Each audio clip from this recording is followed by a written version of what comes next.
faith and works.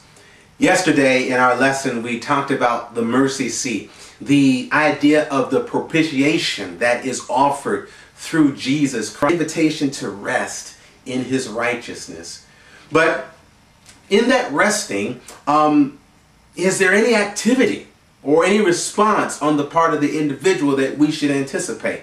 Well, we're going to really dig into this idea of faith and works. But as we do dig into it, we've got to start with the first hole. So let's pitch our shovel right here and start in verse 28 of Romans chapter 3, the relationship between faith and works. Romans 3, verse 28, our verse for the day.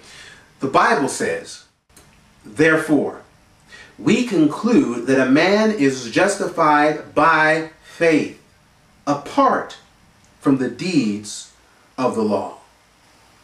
Here again we have this relationship, the equation, and in math, I remember for the longest time I always saw the equal signs, even from beginning, 1 plus 2 is or equals 3, or 3 minus 2 equals 1.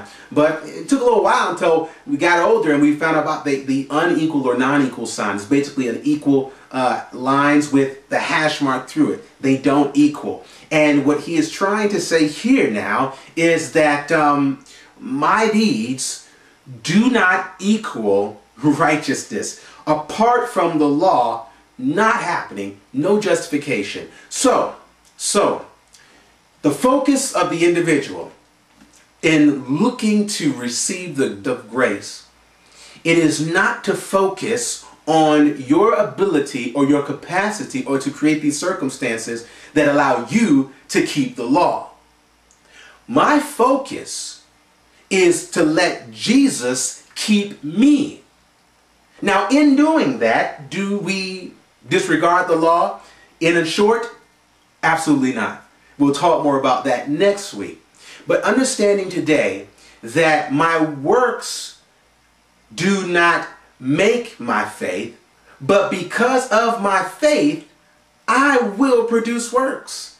Well, aren't you being contradictory? No, because remember, my focus is not on keeping the law. My focus is on Jesus keeping me. And when he does that, you will see it. You will know it. There will be fruits of righteousness in my life. In fact, when we go to Revelation chapter 14, in Revelation 14, remember, Revelation is the book of the revelation. It is the book of the final climax of humanity. And in this book, we find out the prophecies that relate specifically to the last days. And one of these prophecies, there's a message from Revelation 14. In fact, there are 3 angels with 3 messages. And those messages are first off telling us to fear God and give glory to him, for the hour of his judgment has come. Worship him. The second angel admonishes us to, hey, get out of Babylon because Babylon is fallen. And the third angel is warning us against the mark of the beast and inviting us to accept the seal of God's righteousness.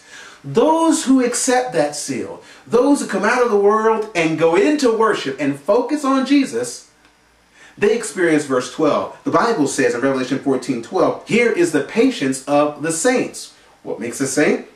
Well, there are those who keep the commandments of God and have the faith of Jesus. But I again want to extend the idea of verse 12, understanding that my righteousness has nothing to do with God's. It is not the deeds of the law. And remember, apart from the deeds of the law, I'm justified. So the focus of those folks, our focus in verse 12, ought to not be, I gotta keep the law. Instead, if we focus on Jesus keeping us, you will find that grace that is power enough, that is evident enough, that because of him keeping you, holding on to your hand, you'll find yourself walking in a brand new and in a living way. But we'll talk more about it. Until next time, please remember that change